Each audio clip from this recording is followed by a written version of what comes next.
बुजुर्गों, मैं आपसे अर्ज कर रहा था, ये फिरका परस्ती और ये सेकुलरिज्म के इल्जामात यही कह कहकर हमारे वोट को हासिल किया गया। मैंने आपके सामने समाजवादी पार्टी के इलेक्शन मैनिफेस्टो को वो तमाम चीजें आपके सामने रखी जिसका वादा किया गया था उसको पूरा नहीं कर सके। समाजवादी पार्टी का उत्तर प्रदेश में जो वजारत अखिलती बहबूद का बजट है वो कुल उत्तर प्रदेश के बजट का 1% भी नहीं, 1% भी नहीं। वादा किया गया था कि 20% 85 स्कीमों में दिया जाएगा। मेरे पास आदाद और शुमार है, वो वादे भी पूरे नहीं कर सके। मेरे अजीज दोस्तों और बुजुर्गों, यकीनन हमको पूरी कोशिश करना है कि उत्तर प्रदेश में बीजेपी की सरकार ना बने, और मैं आपसे वादा भी कर रहा हूं कि मैं ये पूरी कोशिश करता रहूंगा इंशाअल्लाह ताला। मगर मेरे अजीज दोस्तों और बुजुर्गों, आपको अपनी पार्टी को भी कामयाब करना है। आपकी आवाज, आपकी ताकत मजलिस इत्तेहादुल मुस्लिमीन है। कल तक उत्तर प्रदेश में आपके पास कोई मुतबादिल नहीं था, कोई ऑल्टरनेट नहीं था। आज एक मुतबादिल के तौर पर मजलिस इत्तेहादुल मुस्लिमीन आपके सामने है। हम हालत मजबूरी में मुख्तलिफ सियासी पार्टियों को वोट देते थे, मगर आज एक मुतबादिल के तौर पर मजलिस इत्तेहादुल मुस्लिमीन आपके सामने है। मैं आपसे अपील कर रहा हूं कि बेखौफ होकर अपने वोट का इस्तेमाल करिए। हिंदुस्तान की जमहूरियत है, और अगर हम अपनी पार्टी को वोट देंगे तो मेरा मानना यह है कि हम हिंदुस्तान की जमहूरियत को मजबूत करेंगे। अगर आप अपने पसंद के उम्मीदवारों को कामयाब करेंगे तो आप हिंदुस्तान की जमहूरियत को मजबूत करेंगे।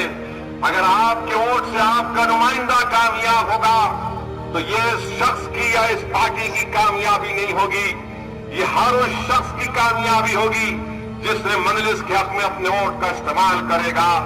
पिछले 2.5 साल से दिल्ली के इख्तिदार पर नरेंद्र मोदी की पार्टी का कब्जा है, और 2.5 साल में इन्होंने क्या क्या कारनामे अंजाम दिए ये आपके सामने भी है। आज हम दिल्ली से आ रहे थे तो हर बैंक के सामने कतारें हैं, लोग लाइन में खड़े हुए हैं। कोई खवातीन बुरखे में है, कोई बगैर बुरखे में है, नौजवान है, बच्चे हैं। और हमारे वजीर आजम ने ऐलान कर दिया कि मैंने ब्लैक मनी को खत्म करने के लिए 8 नवंबर के दिन ये ऐलान कर दिया वजीर आजम ने कि 500 हजार की नोट गायब, और ये भी कह दिया कि ब्लैक मनी खत्म हो जाएगा। मेरे भाई, मेरे बुजुर्गों, मैं शामली की आवाम से अदबन अर्ज करना चाह रहा हूं कि 14 लाख करोड़ के करीब कहा था कि ब्लैक का पैसा है, मगर 30 दिसंबर तक पूरे हिंदुस्तान के बैंक में 14 लाख से ज्यादा पैसा जमा हो चुका है। हम हिंदुस्तान के वजीर आजम से पूछना चाहेंगे, मोदी जी ये जो पैसा आया है ये ब्लैक का आया है या व्हाइट का आया है? आप जरा हमको बता दीजिए। अरे 30 दिसंबर तक 14 लाख से ज्यादा पैसा आ गया, और हिंदुस्तान के वजीर आजम बोलते हैं कि नहीं, मैं दहशतगर्दी को खत्म करूंगा, टेररिज्म को खत्म करूंगा। मगर सरहद पर जो पाकिस्तान से घुसकर दहशतगर्द आते हैं, जब वो हमारे बहादुर सिपाही उनको मारते हैं तो उनके पास से 2000 के नए नए नोट निकलते हैं। मोदी जी ये तो बता दो कि टेररिस्ट के पास से 2000 की नोट कहां से आ गई? या आज आप हर महाज पर नाकाम बीजेपी की सरकार।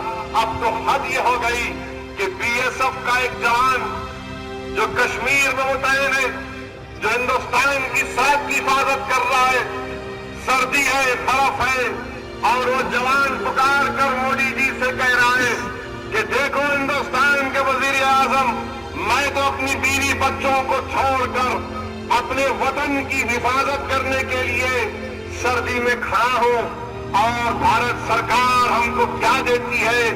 सुबह में खाने के लिए एक सूखी रोटी देती है और एक चाय की उसमें दाल दिया जाता है, जिस दाल में ना नमक है ना कुछ है।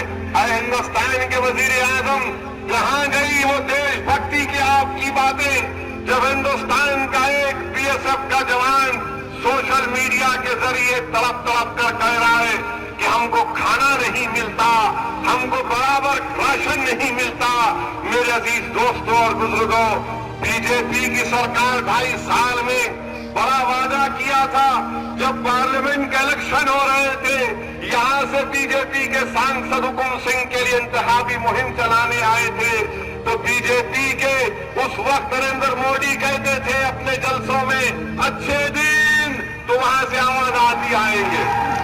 अब आप बोलिए मोदी जी अच्छे दिन, तो आवाम से आवाज आएगी 500 का है, 1000 का है, सब के सब गायब कर दिए। अरे मोदी जी, आपने कहा था कि किसानों को मिल ओनर पैसे नहीं दे रहे, आप तो वजीर आजम है ना, ये यहाँ के मिल ओनर को अगर आप एक फोन कर देते आपके ऑफिस से, तो तमाम के तमाम ये गन्ने के किसानों को 280 रुपये क्विंटल जो प्राइस है SAP MSP जो कहा जाता है मिल जाता है। हिंदुस्तान के वजीर आजम बोलते कि मैंने किसान क्रेडिट कार्ड दिया। मोदी जी कभी आकर शामली और कैराना में देख लीजिए, किसान क्रेडिट कार्ड एक रद्दी का कागज बना हुआ है, इसकी कोई कीमत और अहमियत नहीं है। यहाँ का मिल ओनर बकाया जात किसान को नहीं देता, और जब मिल ओनर से बकाया जात नहीं मिलते तो बैंक को लोन क्या अदा करेंगे? मेरे अजीज दोस्तों और बुजुर्गों, नोटबंदी की वजह से क्या हुआ मैं बताता हूं। नोटबंदी की वजह से लखनऊ में जरदोजी का काम करने वाले 3 लाख लोग बेरोजगार हो गए। अलीगढ़ में ताले का कारोबार पर ताला लग गया।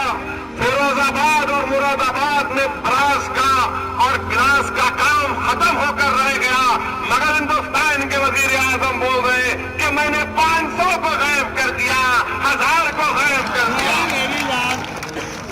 ये अजीब बात है। और हिंदुस्तान के वजीर आजम गुजरात गए तो गुजरात में जाकर कह दिया कि मैं आज योगा नहीं करा।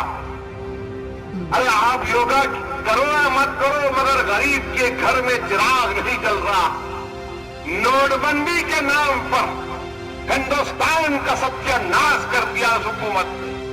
आपको मालूम, नोटबंदी से हजारों लाखों नौकरियां जा चुकी हैं।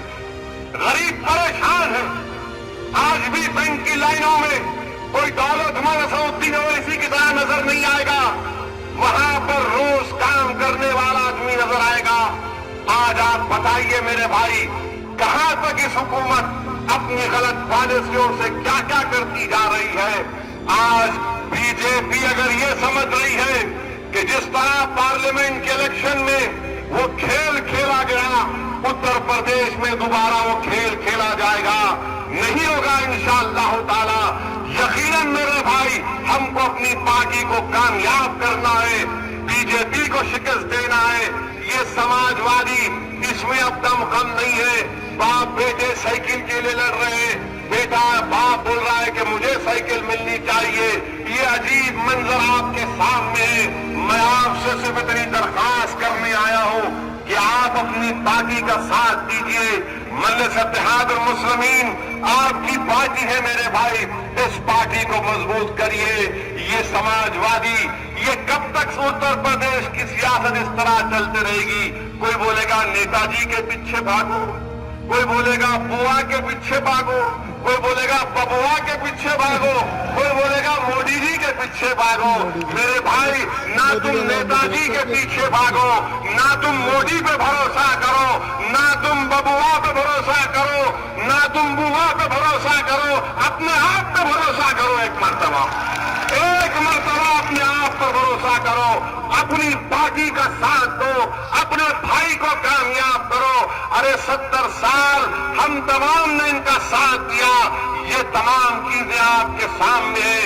यही चंद बातें मैं आपके सामने अर्ज करने के लिए आया हूं। डरने और घबराने की जरूरत नहीं है।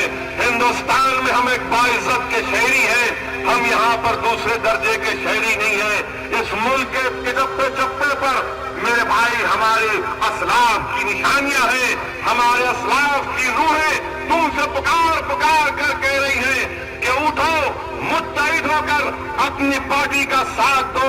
मैं आपसे सिर्फ यही बातें अपील करने के लिए आया हूं।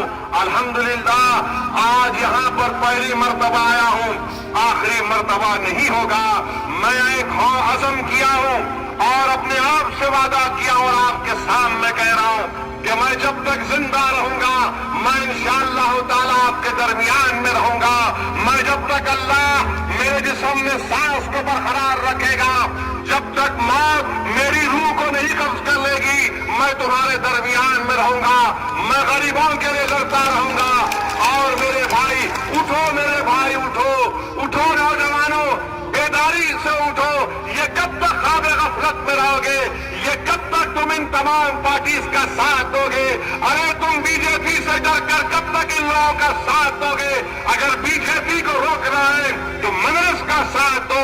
इंशाअल्लाह ताला हम यकीनन फुर्का परस्त ताकतों को नाकाम करेंगे और सेकुलरिज्म को कामयाब करेंगे।